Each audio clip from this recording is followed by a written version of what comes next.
this is Ken Pyle, and as we enter 2014, we're seeing a lot of changes with spectrum and the potential for changes. And I ran across a presentation, and it was from a paper by Shri and Rajiv here on the idea of social mesh networking. So Rajiv, why don't you tell us what that means? Sure. The way we defined it was an indestructible wireless broadband network that everyone can use. And your background, being CTO of Tropos Networks, you know a lot about mesh networking, right? That's right. We built infrastructure mesh networks in the unlicensed spectrum that are deployed in over 1,000 cities around the world and some very large regions as well. And Rajiv, you come at this from a kind of a different angle, but also a networking, wireless networking angle. Sure. I had a company which did very wideband communications over unlicensed spectrum. And over there, the whole idea was you do not have to have much regulations, and you can actually construct an extremely robust communication infrastructure. And one of the ideas behind social mesh is, in fact, using spectrum and sometimes beyond the government purview to establish sort of very democratic communication between thousands of people using just the devices without infrastructure. So really using these instead of maybe going back to the cell towers, but going from this one to yours, is that good description? That's the heart of the idea, exactly right, yeah. And the whole point is that, in fact, and Sri can elaborate on this even more, is that's the way the sort of indestructible nature of the network is how the internet itself started. And I think that's something which has somewhat been forgotten, but been revived by what we're doing right now with our infrastructure. That's correct. Yeah, that was definitely our inspiration for designing this. The internet was originally the idea of packet networking came from Paul Barron, who lived here for many years, and he came up with this idea of a network that even if the Russians attacked us with a nuclear weapon, and one part of the network was broken, the other parts would still work, and so it was resilient, and that was the original idea. But the idea of that led to the internet, which led to many more applications. But even before the internet, there was this idea of a wireless mesh network that was designed here in the Bay Area. For connecting, making wireless boxes that talk to each other so that they could pass messages back and forth. And it was designed for the military in the 1970s. And what we're talking about, wireless mesh has had several iterations over the last 3 decades. And Tropos Networks was one of the many different wireless mesh networks. The network we asked ourselves, okay, so can we design a wireless network, a wireless broadband network that cannot be that anybody can use, but it cannot be destroyed or compromised by anyone. And to do that, one of the things we realized was you can't rely on infrastructure, because infrastructure can be destroyed or taken down by a third, hostile government or some people that are trying to prevent freedom of speech. And so we realized that it has to rely on the smartphone or something that's in the hands of people in order for it to work. And it also can't just be in a specific narrow band. It has to be over a large spectrum so that it cannot be jammed using. And then there are other types of countermeasures that we realized an attacker could try to use. And so we had to design protocols and design methods that prevent the attacker from being able to disrupt or destroy the network. Now, this was written as a white paper about a year ago or so, and really you guys have been evangelizing it since then. What's been kind of the reaction thus far?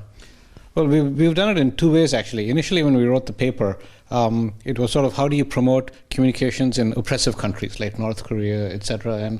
And it wasn't publishable in technical journals because it was too political. And it wasn't publishable in political journals because it was too technical. So we split it and got one part published in the FAS publications and the other one in the IEEE communications. And the original idea was really to how do you make communications possible in countries where dissidents are trying to get out from under an oppressive government.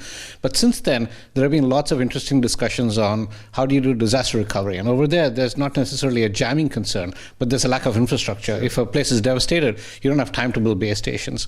So there's that. Then there's even the concept of an infrastructure-based communication system generally. takes a lot of capital, and it's slow to grow out. And in fact, in futuristic applications of cellular communications, can you just have this kind of extremely wideband peer-to-peer protocol that allows general communications and not just relying on cellular companies to establish everything? And for that, you really need a system that both delivers broadband, that delivers large range, and that really allows you to use your neighbors in order to establish a very fast communication mechanism. And this delivers all of those. And so the discussion really has been on all these tangents, whether it's disaster recovery, State Department-related dissident stuff, or just a next-generation network. And that's what kind of piqued my interest, was the idea. Right now there's plans to spend something like $7 to $10 billion on the FirstNet initiative.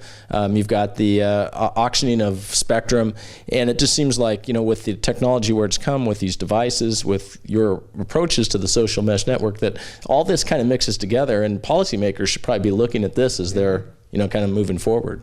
Right, and I think the couple of papers that we've published, and I think Sri has since then published even a couple more, are good basics for people to read up on in much more detail than we have the time to get into over here, in order to understand what's behind the system and really how do you use it to transform wireless communications to really make it more appropriate for the next generation, rather than continuing to rely on the existing model of broad spectrum, narrowband, and cellular infrastructure.